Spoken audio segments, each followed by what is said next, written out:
Assalamualaikum warahmatullahi wabarakatuh. Saudara, kembali kita membahas tentang pengetahuan ilmu. Dalam konteks ini kita membahas tentang metodologi penelitian yang merupakan salah satu bagian daripada proposal penelitian kita.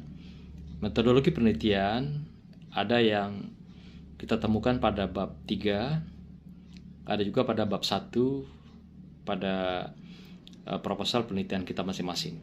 Metodologi penelitian memegang peran yang sangat penting dalam sebuah penelitian. Dia merupakan sebuah cabang ilmu yang dikenal dengan epistemologis di dalam filsafat ilmu. Maka kalau bicara epistemologis adalah bicara tentang aspek kebagaimanaan. Aspek kebagaimanaan adalah hal-hal yang berkenaan dengan bagaimana kita melakukan penelitian sebuah karya ilmiah atau metodologi penelitian ilmiah dengan sebuah paradigma keilmuan, sehingga dengan epistemologis ini pada akhirnya nanti seorang ilmuwan, pakar atau ahli akan melahirkan sebuah teori atau ilmu pengetahuan yang baru. Jadi epistemologis dengan kata lain adalah metode bagaimana seseorang ilmuwan di dalam melakukan risetnya atau penelitian untuk melahirkan sebuah ilmu pengetahuan. Memulai materi kita ini, kita awali dengan pertanyaan besar, yaitu bagaimana membingkai metodologi penelitian pada sebuah proposal yang baik. Nah, pertanyaan ini tentu kita jawab nanti secara epistemologis dalam pembahasan ini. Pada akhirnya kita inginkan saudara semua bisa membingkai metodologi ini dengan baik dalam proposal penelitiannya. Saudara, kita perlu pahami dulu bagaimana sebuah prosedur penelitian di dalam pandangan epistemologis ini atau metodologi penelitian ini. Yaitu ada 4 rangkaian yang merupakan saling keterkaitan satu dengan yang lain. Artinya dari 4 hal ini tidak bisa ditinggalkan dalam sebuah penelitian. Walaupun ada para pihak yang memberikan beberapa rangkaian yang berbeda lebih dari 4 hal ini. Tapi saya melihat bahwa 4 hal inilah yang memang harus ada di dalam sebuah prosedur penelitian ilmiah, baik itu yang kita bingkai di dalam proposal penelitian, demikian juga nanti dalam laporan-laporan penelitian, apakah berupa skripsi, tesis, dan atau juga disertasi. Yang pertama adalah rencana penelitian. Nah, rencana penelitian ini biasanya kita awali dari desain proposal. Dari proposal mulai dari merumuskan judul, merumuskan rencana penelitian kita, sampailah pada akhirnya nanti apa yang kita lakukan dalam kegiatan-kegiatan ending daripada sebuah kegiatan penelitian ilmiah. Itu tertuang di dalam sebuah proposal. Maka itu dikenal dengan desain proposal penelitian. Yang kedua adalah pelaksanaan penelitian. Nah, pelaksanaan penelitian ini adalah kegiatan kita, yaitu mengumpulkan data. Apakah penelitian kuantitatif atau kualitatif. Kemudian yang ketiga adalah pelaporan. Pelaporan itu ada nanti analisis data yang terkait dengan analisis data itu dalam penelitian kuantitatif menggunakan statistik atau juga berbasis komputer, dibantu secara teknologi informasi atau teknologi berbasis data. Kemudian yang kedua dalam penelitian kualitatif nanti laksanakan berbagai kegiatan pelaporan ini adalah dengan triangulasi. Itu yang populer dilakukan dalam penelitian kualitatif. Ketiga adalah persiapan ujian-ujian kita atau juga dalam kegiatan publikasi. Ujian berarti boleh dalam artian ujian skripsi, tesis, dan atau disertasi. Kemudian karya-karya kita ini kita publikasikan juga secara terbuka di dunia penerbitan, apakah jurnal internasional atau juga yang dalam bentuk buku. Jadi disertasi atau tesis yang kita lahirkan itu bisa dibukukan, yang dikenal dengan bukunya monograf, yaitu merupakan produk atau hasil penelitian. Kalau dilihat dari persentase, saudara, 4 rangkaian ini, kegiatan yang pertama desain proposal itu menempati posisi 30%. Jadi kalau saudara sudah punya sebuah proposal dengan desain yang baik, itu sudah 30% pekerjaan penelitian kita sudah selesai. Kira-kira seperti itu, karena di awal kita sudah mempersiapkan segala sesuatunya, sampai pustaka pun sudah kita rancang sedemikian rupa untuk mendukung kegiatan-kegiatan kita yang dituangkan dalam proposal. Yang kedua adalah kegiatan atau pelaksana penelitian. Nah, itu menempati 40% dari rangkaian prosedur penelitian kita itu. Jadi ini agak besar porsinya, karena memang kita melakukan penelitian itu disinilah ruhnya begitu ya. Data-data yang kita kumpulkan di lapangan itu, baik penelitian kuantitatif ataupun kualitatif. Berikutnya pelaporan itu menempati 20% dari data yang sudah kita kumpulkan atau data yang kita dapat peroleh dari penelitian kita lakukan. Terakhir ujian dan publikasi itu menempati 10% dari seluruh rangkaian prosedur yang kita lakukan. Sehingga dari total kegiatan prosedur penelitian ini itu mencakup 100%. Nah, inilah gambaran saudara, kalau dilihat dari persentase kegiatan, rangkaian kegiatan ini, dari mulai desain proposal di awal kita siapkan sampai di akhirnya kita menyelesaikan laporan kita dan sampai kita terbitkan dalam bentuk publikasi dan juga dalam kegiatan-kegiatan ujian. Jadi ada 4 hal ini yang kita perlu pahami di dalam prosedur penelitian dengan persentasenya, sehingga kita tahu setiap langkah yang kita lalui, pekerjaan-pekerjaan kegiatan penelitian kita lakukan itu ada tahapan-tahapan dan juga capaian. Jadi kalau kita baru selesai proposal kemudian terhenti tidak melakukan kegiatan-kegiatan lagi, berarti kita baru melakukan kegiatan riset itu 30%. Kalau sampai pada data tambah lagi 40%. Sampai pada hal-hal terkait pelaporan tambah lagi 20%. Dan terakhir sampai pada ujian dan publikasi itu menempati 10%. Sehingga total kegiatan kita lengkap 100%. Itulah gunanya kita memahami prosedur penelitian dalam setiap tahapan-tahapan itu agar kita bisa mengikuti dengan baik dan kita bisa memperbaiki di mana tingkat stagnan, kemunduran di dalam penelitian yang kita lakukan. Nah, di sanalah kita perbaiki, kita dorong, kita move on kembali agar jangan sampai kehilangan mood atau mooding kita di dalam proses kegiatan gerakan ilmiah ini. Karena bagaimanapun ya hati, kemudian juga semangat itu juga pasang surut. Maka itu kita di dalam pembelajaran, pendidikan itu yang kita perlu kita jaga adalah bagaimana mood ini selalu ready. Atau dalam istilah lain itu selalu move on di dalam kegiatan proses pembelajaran. Inilah yang kita selalu harus pelihara dan kita jaga dan kita rawat dengan sebaik-baiknya. Jangan sampai mood ini jatuh kemudian juga hilang. Karena membangunnya atau membangkitkan kembali agak berat ya, agak sulit karena menyangkut ini suasana hati dan psikologi seseorang. Saudara, berikutnya perlu kita pahami di dalam metodologi penelitian ini pada proposal penelitian, sistematikanya. Sistematika metodologi penelitian ini perlu kita pahami dengan baik. Ada 6 hal atau 6 langkah yang harus kita lakukan di dalam metodologi penelitian ini. Pertama adalah pendekatan penelitian. Nah, ini adalah merupakan bagian yang awal kita setting di bab 3 itu. Yang kedua adalah populasi dan sampel, itu dalam penelitian kuantitatif. Sedangkan kualitatif dikenal dengan situasi sosial dan juga subjek penelitian. Nah, ketiga adalah jenis data, keempat instrumen atau alat pengumpul data, kemudian kelima analisis data yang akan kita lakukan, baik kuantitatif maupun kualitatif. Kemudian terakhir adalah rencana penelitian atau rencana kegiatan penelitian kita lakukan selama 3 atau sampai 6 bulan dalam sebuah proses penelitian ilmiah.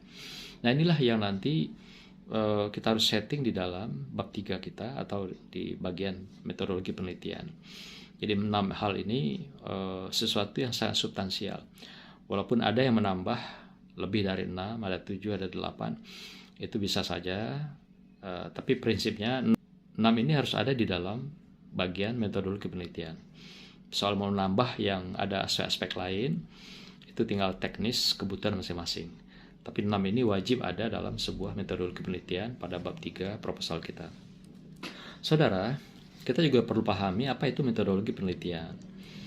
Kita tahu bahwa metodologi penelitian itu kan adalah bagian daripada mata kuliah wajib ya, yang menjadi dukungan untuk kita menyelesaikan studi-studi kita di lembaga pendidikan tinggi. Apa yang dimaksud dengan metodologi penelitian?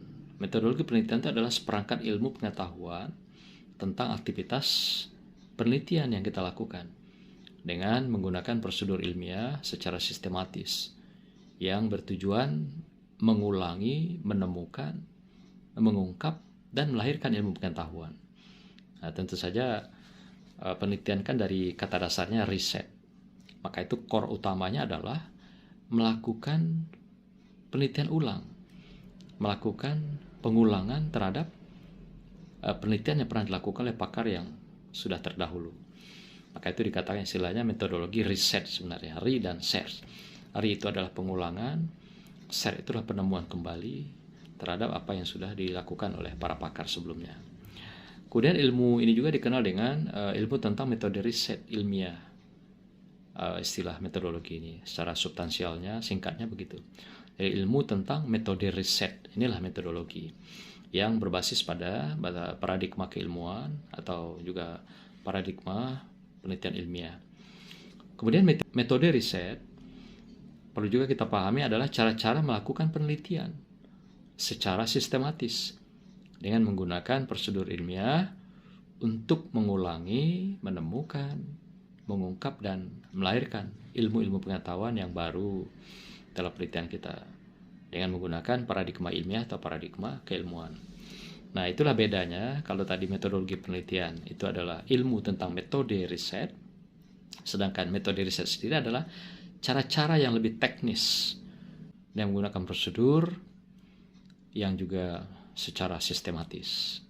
Nah, inilah yang kita pahami perspektif daripada metodologi penelitian dan metode penelitian atau metode riset. Saudara, berikutnya adalah pendekatan penelitian. Apa saja substansi dalam pendekatan penelitian itu yang merupakan turunan dari metodologi penelitian bab 3 itu?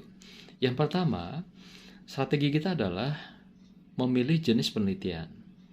Apakah penelitiannya jenis korelasi, analisis jalur, eksperimen, R&D, PTK, atau juga dalam penelitian kualitatif ada deskriptif, penelitian kasus, etnografis, dan fenomenologis. Itu tergantung pilihan kita semua.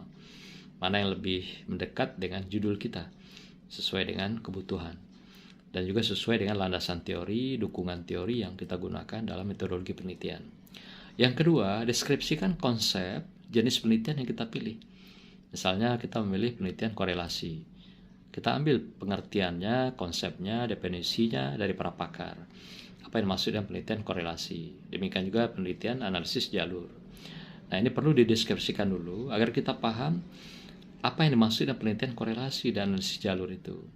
Sehingga dari konsep yang jelas, dari pengertiannya, demikian juga asumsi-asumsi yang diberikan oleh para pakar, kita bisa memahami dari awal hakikat penelitian daripada jenis penelitian yang kita pilih. Apakah jenis korelasi yang kuantitatif, atau analisis jalur, dan atau deskriptif kualitatif dalam penelitian kualitatif, atau penelitian kasus, atau juga etnografis. Nah, itu tergantung pilihan kita semua.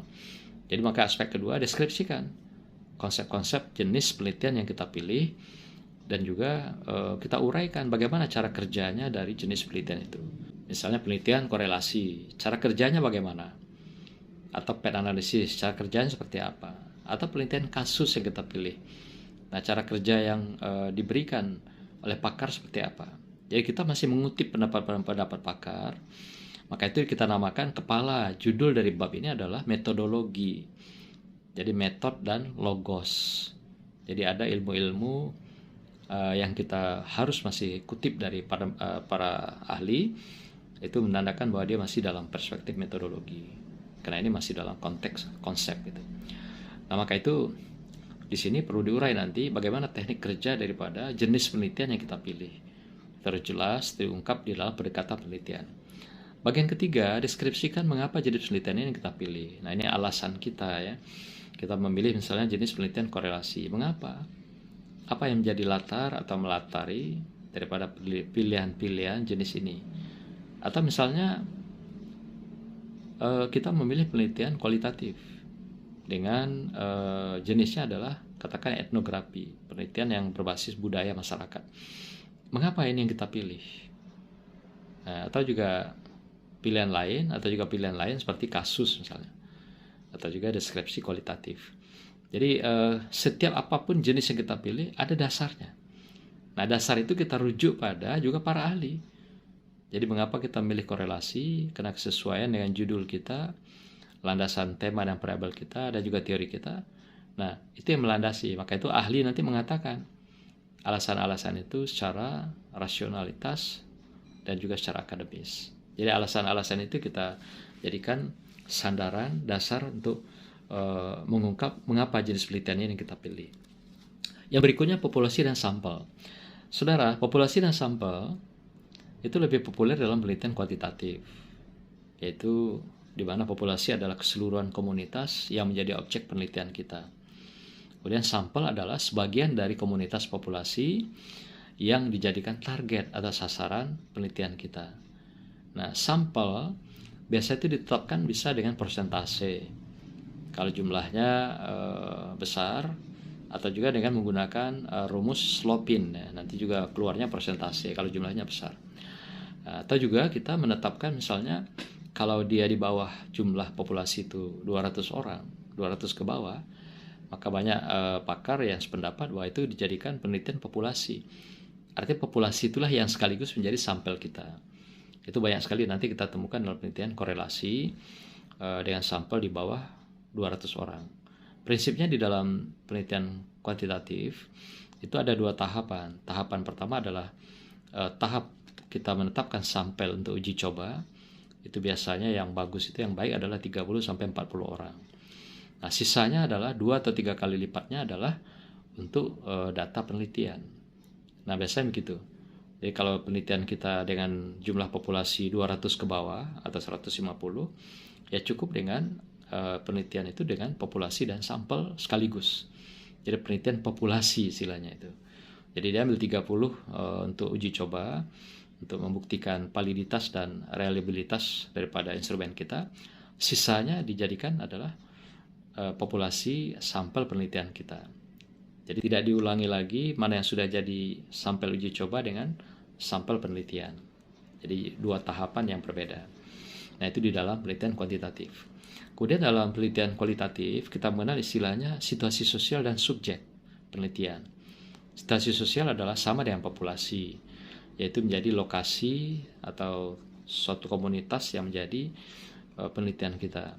Sementara subjek adalah pelaku. Nah, pelaku yang menjadi informan dalam penelitian kita dalam sebuah komunitas sosial atau di dalam situasi sosial. Jadi itu bedanya yang kita kenal dengan kuantitatif tadi. Kalau sampel itu merupakan turunan daripada sebuah populasi. Sedangkan di sini bedanya di situ. Jadi kalau situasi sosial itu adalah lokasi penelitian kita. Kemudian di dalam lokasi itu ada subjek. Subjek itu adalah para pelaku atau juga mereka yang nanti kita mintai informasi di dalam penelitian kita. Nah, di sini pun nanti ada yang namanya key informant, selain informan yang kita ambil dalam komunitas. Key informant adalah informan kunci. Orang yang dianggap paling tua, paling senior, paling lama, paling mengetahui, paling berpengalaman. Apa saja yang terkait dengan pokoknya semuanya serba paling, itulah yang dijadikan key informant di dalam sebuah situasi sosial. Yang mana key informant ini nanti menjadi orang yang kita jadikan untuk melakukan verifikasi akhir atau triangulasi dengan sumber yang berasal dari informan dalam sebuah situasi sosial. Tapi orang yang di sini kita tunjuk adalah orang yang dituakan, orang berpengalaman dari segala hal, atau juga orang yang lebih mengetahui dalam segala hal di dalam situasi sosial. Kemudian subjek ditetapkan kalau dalam penelitian kualitatif itu dia tidak mengenal istilah kayak sampling gitu. Tapi dia lebih pada banyak yang menggunakan dengan pola snowball. Jadi snowball ini nanti artinya lebih pada snowball data. Jadi data itu bergulir seperti bola salju sampai dia jenuh. Tidak ada lagi info atau informasi yang kita butuhkan di dalam penelitian kita. Dia sudah ketemu istilah meaningful, makna yang sesungguhnya, atau istilah Weber itu Verstehen. Sudah ketemu sebuah makna yang sesungguhnya di balik tindakan perilaku seseorang. Nah, kalau udah ketemu jawaban yang benar dari sebuah kegiatan sosial subjek, dan apa makna dia melakukan berbagai tindakan-tindakan itu sudah selesai. Maka itu dikenal di sini istilahnya sampai pada jenuh data. Nggak ada lagi data itu yang diambil yang dibutuhkan, karena sudah terjawab semua sesuai dengan problem yang sudah kita rumuskan di awal, dan data itu sudah mendukung, menjawab daripada problem yang kita rumuskan itu. Nah, inilah pada akhirnya perjalanan dari sebuah penelitian kualitatif. Jadi kita tidak mengenal di sini istilah populasi dan sampel, tapi kita mengenal istilah situasi sosial dan subjek penelitian. Inilah yang populer di dalam penelitian kualitatif. Ya. Berikutnya, jenis data. Saudara, jenis data penelitian itu ada 3 macam yang kita kenal secara populer dalam penelitian sosial. Pertama adalah data primer. Data primer ini dikenal juga dengan grand data, data utama yang kita jadikan sandaran dalam penelitian kita, yang menjawab semua problematika atau rumusan masalah yang kita sudah rancang di bab 1. Nah, data ini biasanya diambil secara langsung dari tangan pertama. Nah, kalau data penelitian kuantitatif, kita sebarkan melalui angket, atau juga melalui kuesioner, atau juga dengan menggunakan observasi atau tes. Itu langsung dari tangan pertama. Jadi artinya kalau kita melakukan penelitian di sini, penelitiannya adalah langsung dengan para responden kita. Responden orang yang mau ngisi atau memberikan informasi pada kita berdasarkan angket, berdasarkan berbagai kuesioner atau juga tes, dan merekalah yang kita butuhkan dalam memberikan beragam variasi informasi yang kita butuhkan dalam penelitian kita. Jadi data ini intinya adalah diperoleh dari tangan pertama yang dilakukan oleh seorang peneliti. Yang kedua adalah data sekunder. Data sekunder ini adalah merupakan data dukung yang boleh diambil pada pendukung penelitian lainnya, apakah melalui wawancara atau juga tambahan-tambahan dalam bentuk kuesioner tadi ya. Nah, ini boleh dilakukan untuk penelitian-penelitian yang kita lakukan. Kalau dalam penelitian kualitatif, data utamanya adalah dengan observasi. Data dukungnya bagaimana? Bisa dengan wawancara dan dokumentasi. Kalau kuantitatif, dia menggunakan angket atau tes atau juga observasi. Nah, data dukungnya apa? Bisa diperkuat dengan hal-hal yang terkait dengan dokumentasi juga yang kita lakukan dalam penelitian kita, atau juga dengan melalui wawancara. Itu data dukungnya. Nah, ada lagi data yang memang juga kadang digunakan, yaitu data tersier. Data tersier ini adalah data pelengkap. Namun demikian, kalau dalam penelitian itu kalau sudah cukup data primer dan sekunder itu sebenarnya sudah memadai. Tapi kalau masih ada data-data dukung lainnya seperti gambar, grafik, kemudian laporan-laporan yang katakanlah dapat melengkapi daripada keutuhan data kita, maka itu disilakan dengan data tersier. Memang agak jarang digunakan data tersier ini. Yang lebih populer adalah data primer dan data sekunder gitu. Namun demikian, ada peneliti yang mencoba menggunakan data pelengkap ini. Saudara, bagaimana teknik kita mengumpulkan data? Atau dikenal dengan instrumen penelitian yang kita gunakan dalam sebuah penelitian kita. Nah, dalam penelitian kuantitatif, kita menggunakan beberapa di antaranya, yaitu angket. Angket itu adalah merupakan statement-statement atau pernyataan-pernyataan yang kita buat, apakah dengan skala Likert dan sejenisnya, atau skala Gottman misalnya ya. Banyak skala yang ada di dalam penelitian kuantitatif. Itu boleh digunakan.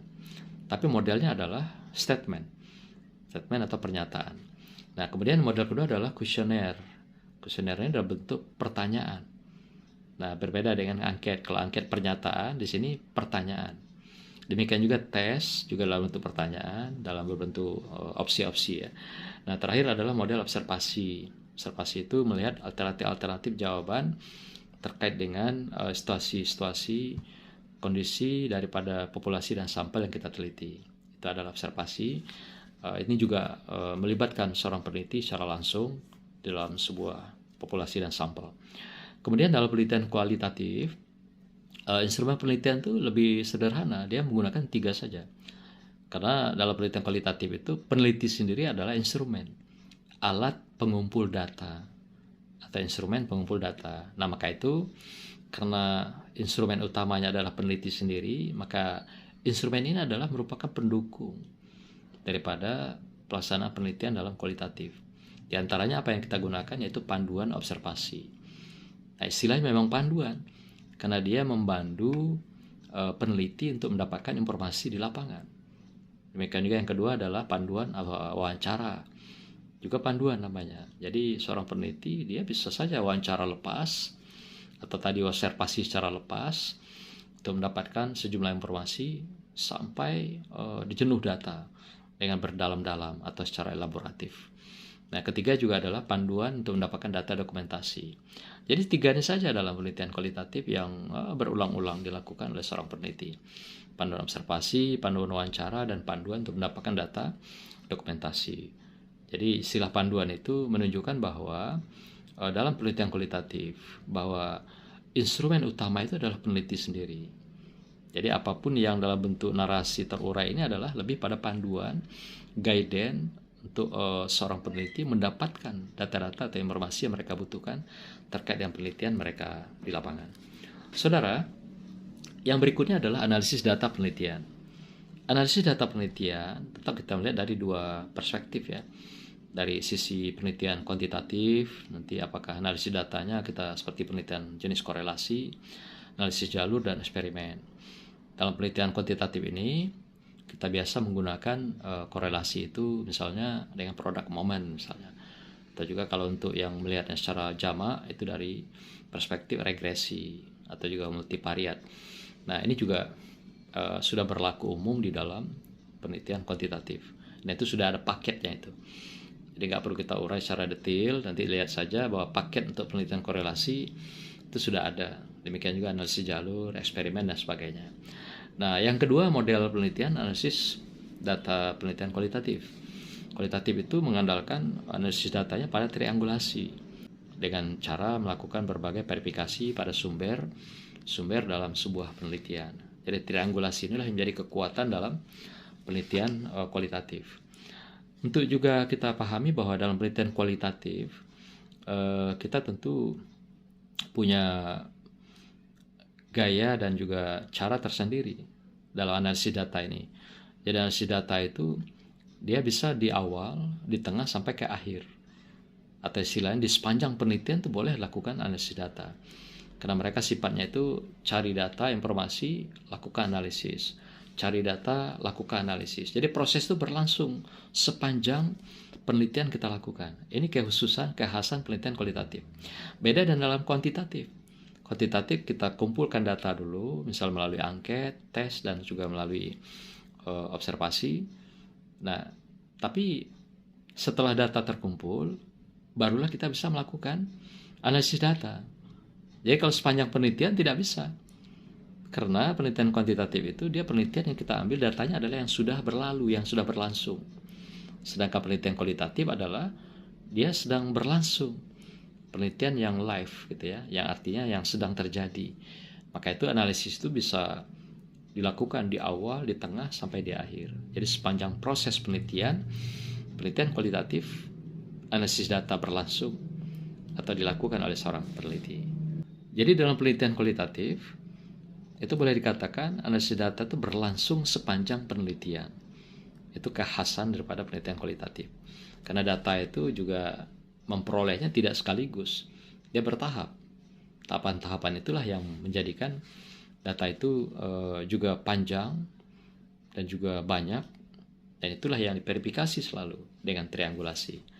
Nah, kita melihat misalnya triangulasi itu yang berlaku dalam penelitian kualitatif itu ada 4 hal ya. Kalau datanya ada 3, maka terkenal dengan istilah triangle ya.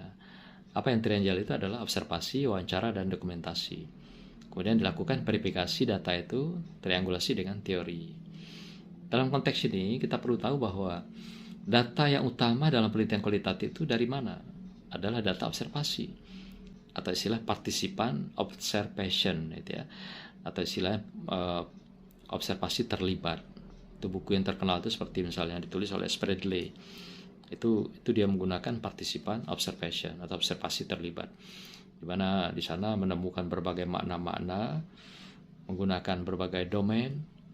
Nah, ini menggunakan cara-cara tersendiri yang dilakukan terlibat langsung dengan situasi sosial. Ya tentu waktunya agak relatif lama.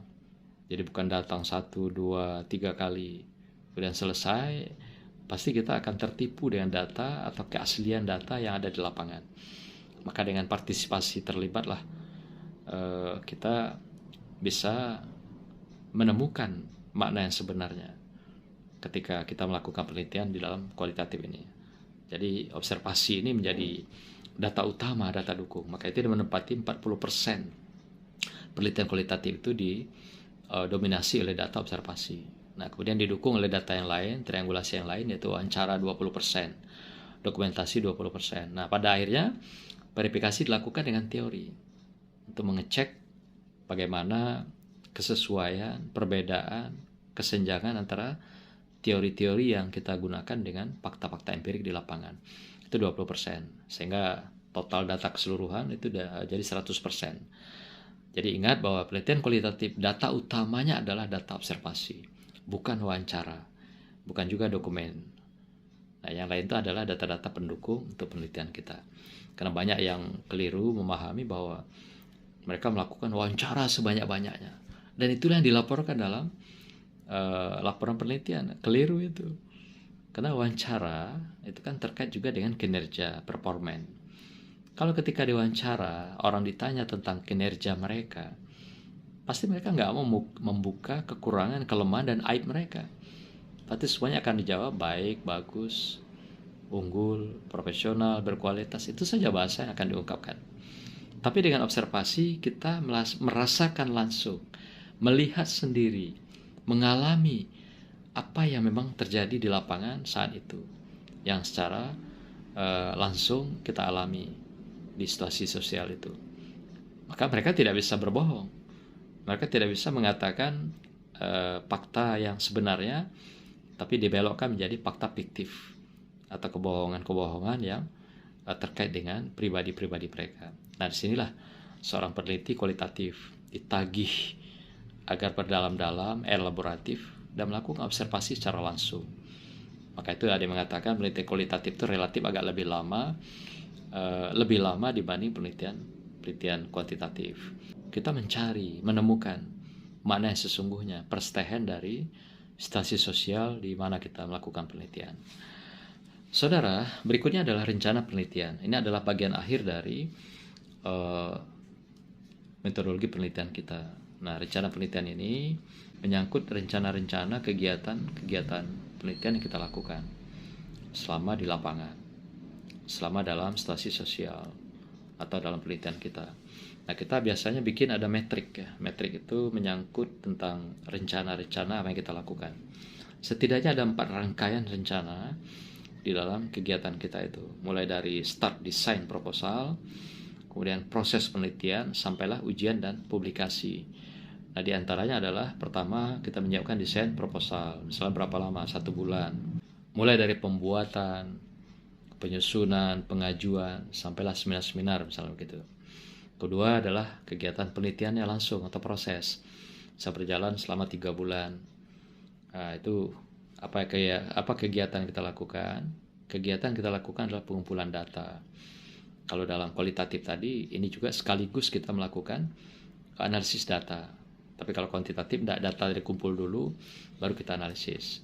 Yang ketiga, yang paling pokok adalah pelaporan. Pelaporan juga biasanya berjalan sekitar 2-3 bulan. Membuat disertasinya itu tesis atau skripsi kita. Nah, terakhir adalah bagian yang penting, ujian. Jadi ending daripada karya ilmiah kita itu pastilah ujian. Nah, ujian inilah yang biasanya menunggu waktu atau juga kesempatan untuk antrian, biasanya begitu. Nah, ujian-ujian ini juga endingnya nanti adalah hasilnya adalah dalam bentuk publikasi dan juga penerbitan, apakah jurnal atau buku-buku. Nah, tapi sampai kepada pintu ujian ini itu adalah merupakan bagian akhir daripada perjalanan karya ilmiah kita atau dalam bentuk penelitian akademis ini. Tentu saja 4 kegiatan ini kita rancanglah sesuai dengan kebutuhan kita di lapangan. Sampai pada akhirnya kita melahirkan karya ilmiah ini dengan baik dan siap diuji untuk dapat gelar sarjana, magister atau doktor di dalam proses akademik kita. Nah, inilah saudara beberapa hal yang penting saya kira bagian daripada bagian daripada bab 3 disertasi kita, tesis atau skripsi. Karena ini merupakan bagian utama untuk mengungkap epistemologis, bagaimana kita memperoleh, mendapatkan, menganalisis, sampai kita membuat sebuah laporan penelitian ilmiah yang baik. Itu dikenal dengan metodologi penelitian. Kalau dalam filsafat ilmu dikenal dengan epistemologis, bagian kebagaimanaan daripada pengungkapan, penemuan, pengujian, atau juga menghasilkan ilmu pengetahuan baru dari penelitian-penelitian yang sudah kita lakukan. Semoga semua kita memperoleh sebuah perjalanan yang akademis dan ilmiah dan juga diberkati Allah SWT. Demikian, Assalamualaikum warahmatullahi wabarakatuh.